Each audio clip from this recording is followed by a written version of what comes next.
okuçulan nire diyor o baylıklar. Nire yine peygamberlerin zamanından şeyle geliyor da şeyle öğreniştirdiler peygamberin zamanından kısa sonundan orus kısık geliyor. İlle bizim başımızdaki tam peygamberlerin hareketinde de o işi var.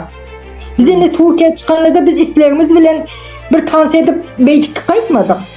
Köp saydıydı ay Türkiye'de büyüt kaptır. Kim büyüt kaptır? Bizim gözümüz açıldı. Türkiye'de kısıp çıkardı. Bizim yakamızdan tutup çıkın gidin Türkiye demediler. Biz şu yerde hem de mecbur ettiler.